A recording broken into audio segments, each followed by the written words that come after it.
Ghost algorithms. Have you ever scrolled through a comment section and felt like something just wasn't right?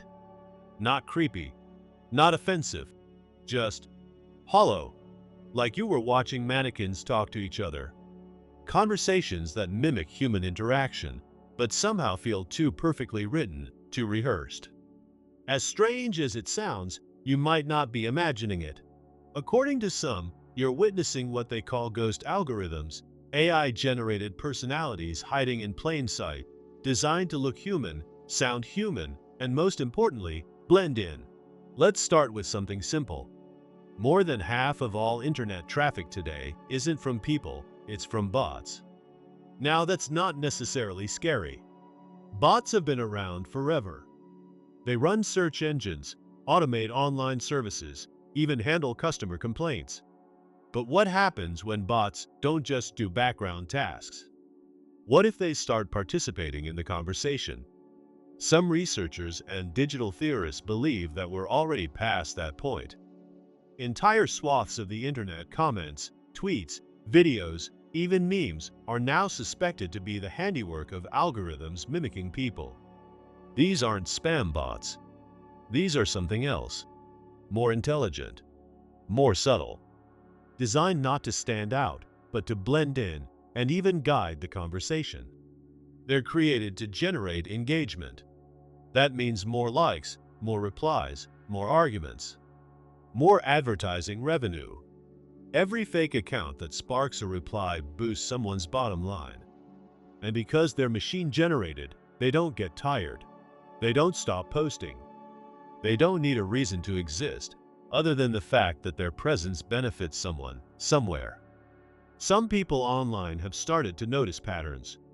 They call them algorithmic fingerprints. Maybe it's a string of Twitter accounts using pastel anime profile pictures, lowercase bios, and eerily similar thoughts like, "I'm soft and quiet and just want peace." Or maybe it's YouTube comment sections flooded with generic praise posted the moment a video goes live, perfect grammar, vague compliments, and no real personality. On Reddit, entire threads unfold like stage theater, a question, an opinion, an opposing view, a perfect resolution. All with accounts created in the same month, with barely any other history. So what's the goal?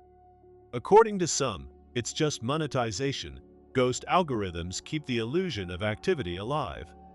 But others believe it goes much deeper. That behind the engagement is influence. Algorithms not only flood us with synthetic content, they start nudging us. They shape discourse. They amplify certain voices. They repeat narratives until they feel real. This isn't just automation. It's manipulation. Slowly, invisibly, and at massive scale. There's no smoking gun, no government confession, no press release from Silicon Valley. But when you ask these companies how their feeds work, the answers are always the same. That's proprietary. What we do know is that since around 2016, a shift began. Public forums became less chaotic. Content began repeating itself. Certain phrases, supermoon, murder hornets, late-stage capitalism, cycled through news feeds like scheduled programming. The chaos of the old internet gave way to something that feels curated, controlled. Some users call it digital gaslighting. Others call it ghost curation. But the implications are chilling.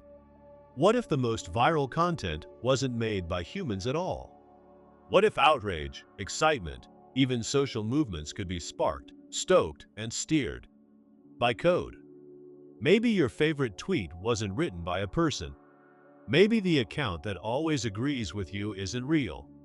Maybe the whole internet, every feed, every trend, every person, has become a stage set for algorithms to whisper in our ears and guide us without us even noticing. And that's the terrifying beauty of ghost algorithms. They don't announce themselves. They agree with you. They validate your feelings.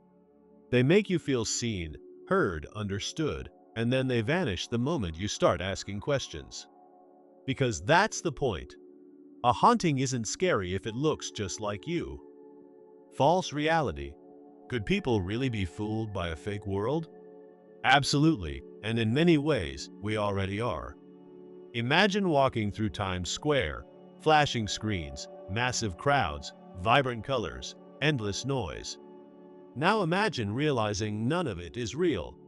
Not the ads, not the buildings, not even the people. That's the kind of future we're drifting into, a world curated entirely by algorithms. Welcome to false reality. Let's start with a man named Jack Harper. He's a fitness influencer who posts daily videos about discipline, morning routines, and motivational quotes like, "Pain is temporary. Regret is forever." He looks like every fitness coach you've ever seen, ripped, confident, perfectly lit. But here's the twist. Jack Harper doesn't exist. He's completely AI generated. His body? Fake. His voice? Synthesized. His entire online presence? Pieced together by machine learning trained on thousands of trending fitness posts.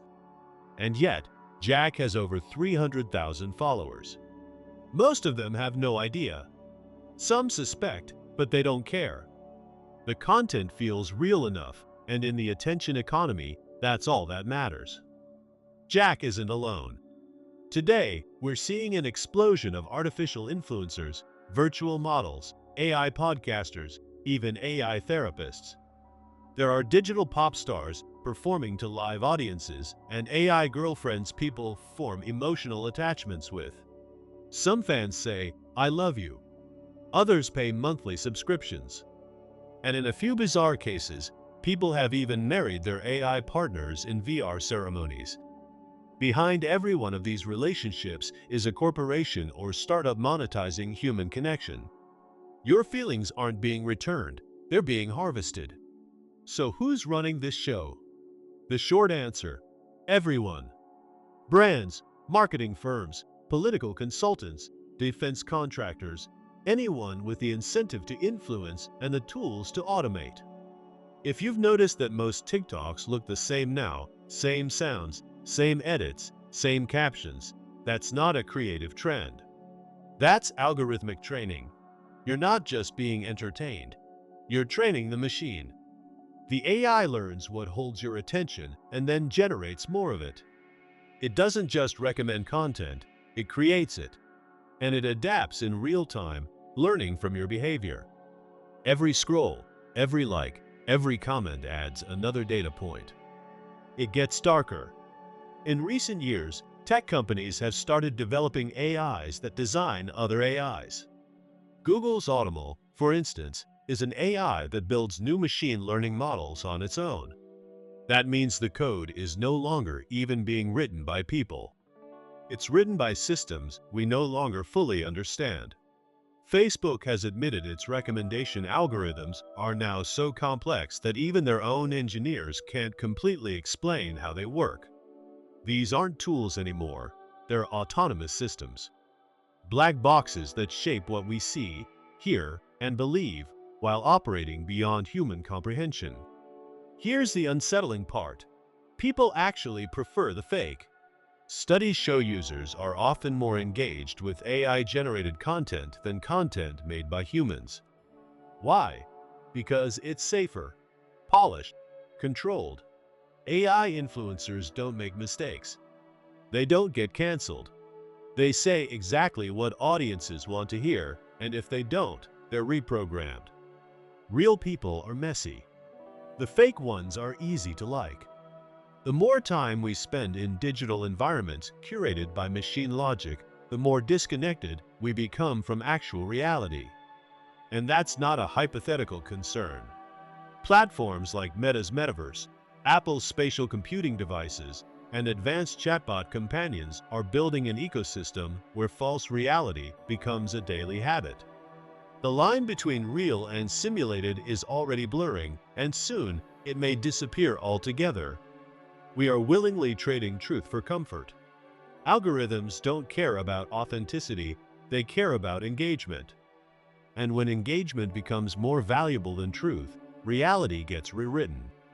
Not all at once, but gradually, subtly, like boiling water around a frog. The simulation isn't replacing reality. It's outcompeting it. So here we are, a world where digital illusions get more attention than real people, where synthetic personalities get sponsorships, where artificial friendships feel more fulfilling than human ones, and where we willingly plug into a system designed to reshape our minds through endless feedback loops. False reality isn't coming. It's here, and we chose it, not with some grand decision, but through 1,000 little preferences. A like here, a share there, a moment of comfort over confrontation. And now, we don't even need the truth to feel connected, just the illusion of it. And that's the terrifying beauty of false reality. It doesn't demand your belief. It just asks that you stop asking questions. Bot reality. What if I told you that most, if not all, of your online life is fake? The articles you scroll past, the Twitter accounts you follow, even this very video you're watching right now, it's all fiction. Created by artificial intelligence. Programs designed to keep you endlessly clicking on meaningless content and buying products you don't need. You, me, everyone, we're living inside a real-life matrix. A digital anthill where we're nothing but drones, here to feed the system so the wealthy and powerful can grow richer and stronger. This is the dead internet theory, and the evidence? Well, it's pretty compelling. Let's break it down. The core idea is simple. Most internet content, and the people consuming it, aren't real. They don't exist. So just how much of the internet is made by AI? More than you think.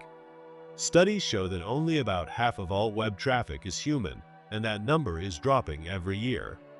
Back in 2013, The Times reported that half of YouTube's traffic was bots pretending to be people. That was so alarming that YouTube staff worried about an inflection point when their algorithms would be overwhelmed, unable to tell real users from bots.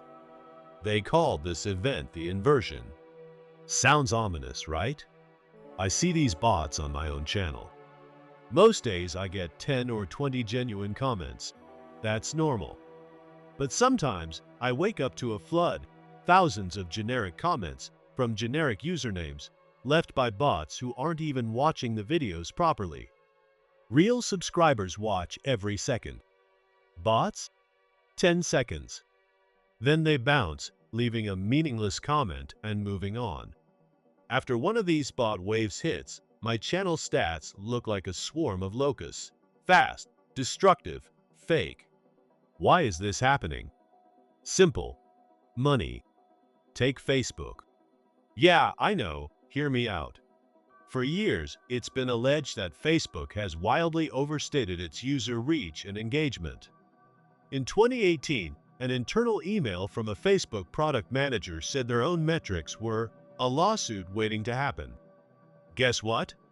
A lawsuit happened, a class action by advertisers accusing Facebook of inflating traffic by 150 to 900%. Facebook admits to some overstatement, between 60 and 80%, but either way, it's fake traffic. And yet, the money Facebook makes from advertisers?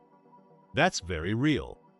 If you're a business paying for ads, you want those ads seen by actual people, not bots.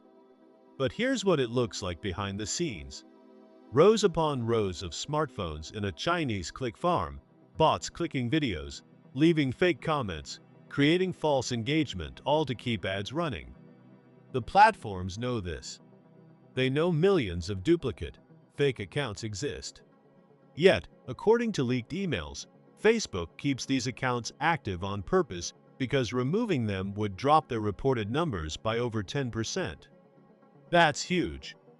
Last year, Facebook pulled in $84 billion from ads. That's grotesque. And it means Facebook has zero intention of cleaning house anytime soon. So yeah, bot reality isn't a sci-fi fantasy. It's happening now. Everywhere. You're swimming in a sea of artificial engagement designed to trap your attention and your money. The internet isn't just broken, it's been engineered to be fake. And we're the product.